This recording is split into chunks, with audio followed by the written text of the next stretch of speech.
10 years. What a wild ride.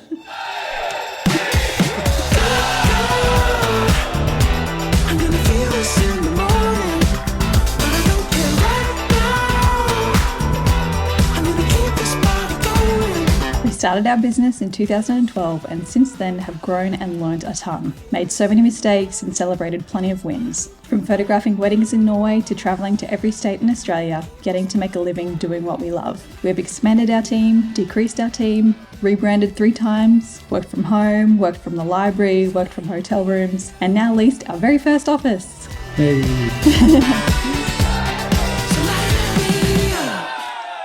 We wanted to make this video to tell you about our journey, share our experience, and leave you with 6 of the biggest lessons we've learnt to help you further your own business. We're going to break our story into 4 parts: rookies, losing our identity, coming home, and hitting our stride.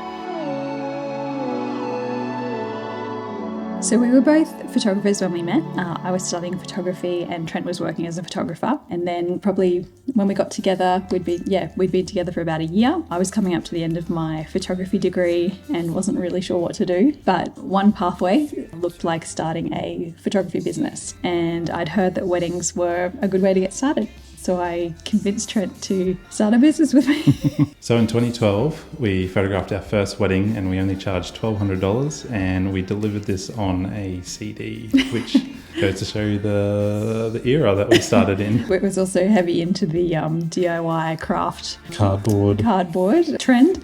So it was in a cardboard sleeve with a hand stamp and some twine, packaging it all up. Very high end. That was our branding. Yeah. Not many people will know this, but our first business name was actually Photography 1210. This one didn't stick around long as nobody could remember the numbers. Was it 1012, 2012? 2012. So we just simply rebranded to Trent and Jessie because most people knew us as Trent and Jessie. So we quickly changed our name to Trent and Jessie, and you would think we would learn our lesson here. So we got started photographing a lot of friends' weddings and then friends of friends, and in 2013 we also got married ourselves. We were babies.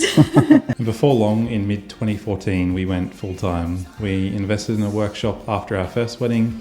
It was super beneficial. We made lifelong connections there with photographers who still refer us work, which is pretty amazing. In those early years, we learnt a lot, made a ton of mistakes, but we started to gain confidence and worked out our style. We worked out how to work together and we got good at putting people at ease. I think that was something that we really started to develop, was being able to help people feel comfortable. After years of photographing weddings and our busiest year in 2017, we decided to change things up, and this is where it gets interesting. We wanted to start offering video alongside photography. So we brought on our good mate Tim to shoot video at weddings. And because it wasn't just us anymore, we thought changing our business name would help to incorporate this new change. So we rebranded to Ephemeral Creative. In 2017, we shot 40 weddings. However, the new business name was hard for people to remember, let alone pronounce. Ephemeral. We pushed on though, hoping things would pick up again over time. We were still photographing lots of weddings, but not the same quantity as before. We just couldn't seem to crack the code. How could we consistently get the bookings we needed? We felt stuck, starting to focus on our sparse-looking calendar and started to worry about income. Trent got a second job, packing orders in a warehouse, and I was home alone editing all day. And for both of us, our mental health was taking a hit. Come 2020, and we all know what happened. We saw 6 months to a year of work get postponed, along with our cash flow, and we didn't know how we were going to get by. Thanks to the generosity of family and some government support, we survived 2020 and we shot a handful of weddings in the last few months of the year. As hard as 2020 was, it gave us a chance to reset. We realised that despite the challenges, working for ourselves was actually a dream. We just needed to do it better.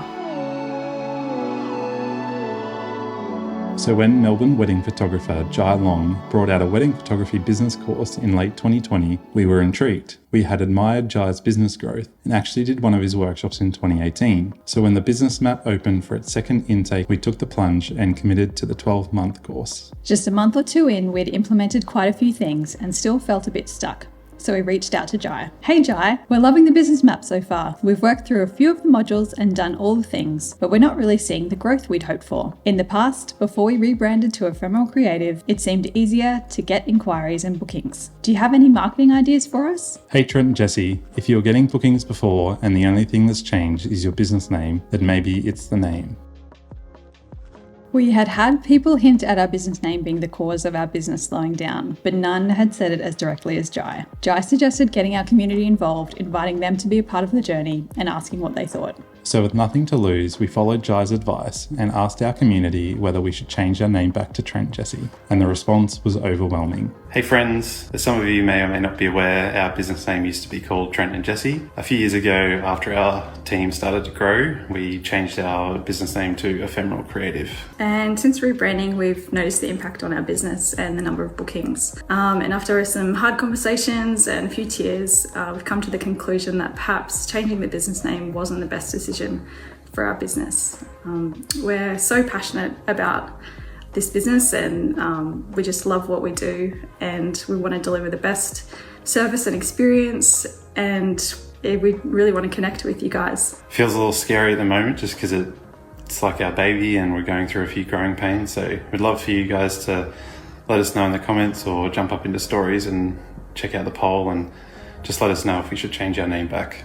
Thanks friends. Honestly, it was so daunting to put that video out there, but so encouraging. And actually such a confidence boost to have so many people show up for us. We love the name Ephemeral Creative, but it was clear we needed to be Trent and Jessie again. So we changed back. The fire was lit, we threw a fun relaunch party, and it gave us the momentum to build the business we dreamed of. Being part of the business map at the same time was so helpful. We could ask questions in group calls, seek the feedback we needed, and stay motivated. We had tried changing our business name to something less personal, and it kind of failed, but that was okay. We could change back. This was a great lesson for us. Better to try and fail and learn something rather than not try. It's okay to fail, and really the only way to fail is by not trying. After a couple of wild years and changing our name back to Trent and Jessie, along with actioning some ideas around content creation, we felt like things had turned a corner and we were starting to book more weddings again. 2022 was a full year, shooting around 35 weddings and elopements, and we felt like we were hitting our stride. Building a business and booking enough work wasn't such a mystery. We weren't scared of failing, and we felt free to experiment and put ourselves out there. Our mindsets had shifted from a place of scarcity to abundance. 2023 has seen us move into our very own office space after years of working from our second bedroom. It's kind of crazy to think this dream of having our own space is now real. We get to meet our amazing couples in this space, and the separation of home and work life is such a nice feeling. We have had a lot of ups and downs over the years, however we feel so excited for the future and all the ideas and plans we have. Here are the biggest things we've learned over the past 10 years. Overcoming the fear of failure. The importance of a memorable business name. How to expand your marketing. Making connections and building real relationships. Building confidence by continually putting ourselves out there and trying new things. Getting comfortable with being uncomfortable. And working for ourselves is our dream job. If you'd like to follow our journey, we'd love for you to subscribe. If you have any questions, feel free to leave a comment below. And if you've enjoyed this video, you might enjoy this video here where we share our story about how we first met. Thanks again for watching. See you next time. Making my own way. Come join me